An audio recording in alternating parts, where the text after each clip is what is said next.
नमस्कार मित्रों, पुनः आपका एक बार हमारे YouTube चैनल देववाणी सर्वप्रियम में आपका हार्दिक स्वागत है, अभिनंदन है।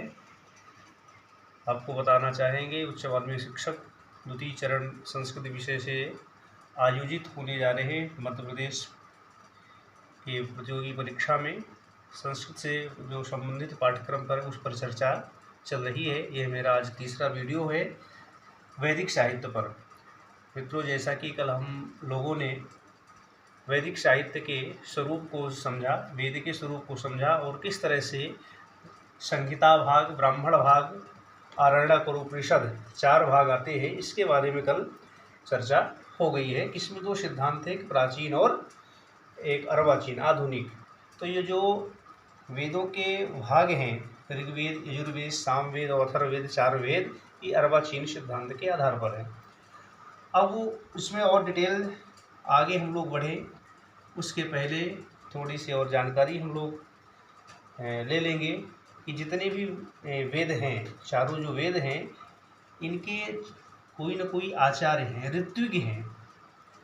उन ऋत्विकों के बारे में हम थोड़ा समझ लेते हैं, क्योंकि जो वेद है, 4 वेद हैं, वो मंत्रों के आधार पर है, संहिता के आधार पर है। तो उन संहिताओं का जो संकलन किया गया है, उसी के आधार पर इनका नामकरण किया गया है।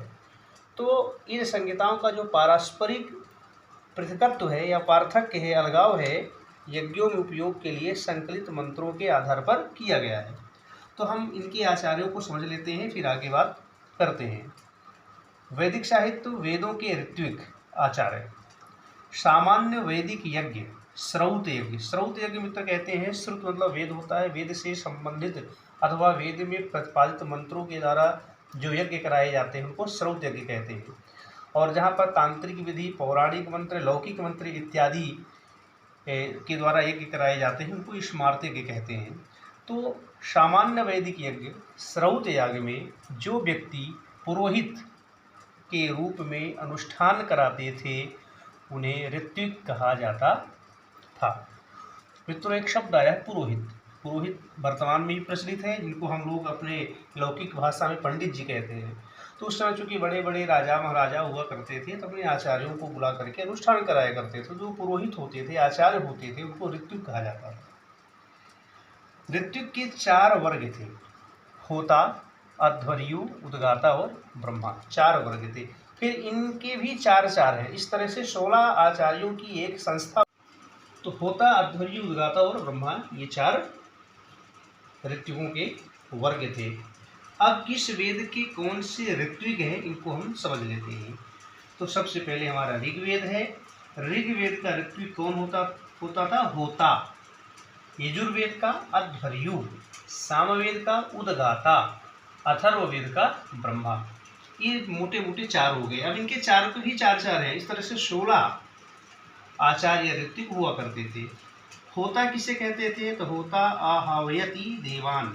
इसका मतलब है जो देवताओं को अनुष्ठानों पर आवाहित करते थे, उनको आवाहन करते थे, उसको होता कहते थे।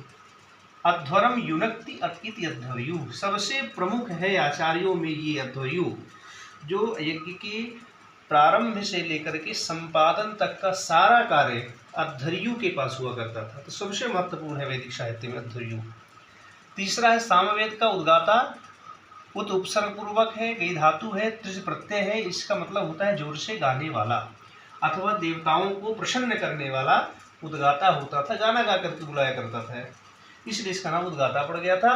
और जो चौथा अथर्ववेद का ब्रह्मा, यज्ञ का निरीक्षण करता था, अशुद्धि संशोधन करता था, भ्रम निवारण करता था, यज्ञ में आने वाले विध्वंसों को दूर करता था। ये किसका काम हुआ करता था? ब्रह्मा का। इस प्रकार से सभी वेदों के ऋत्विक पहले से निर्धारित कर दिए गए हैं। तो मित्रों, अब अगला हमारा जो चरण होगा, हम ऋग्वेद के बारे में, ऋग्वेद संहिता के बारे में विस्तृत चर्चा करेंगे। उसके पहले एक छोटा सा टॉपिक और आएगा जो छंद से संबंधित होंगे, कि चूँकि किस वेद में कितने मंत्र हैं, मंत्र किससे बने हैं, छंदों से, कौन से छंद प्रयोग हुए हैं, किस छंद का प्रयोग ज़्यादा हुआ है, किस में कितने वर्ण होते हैं, इसकी हम अगले वीडियो में चर्चा करेंगे। पुनः आपके लिए धन्यवाद। नमः संस्कृताय। जयतु संस्कृतम, जयतु भारतम।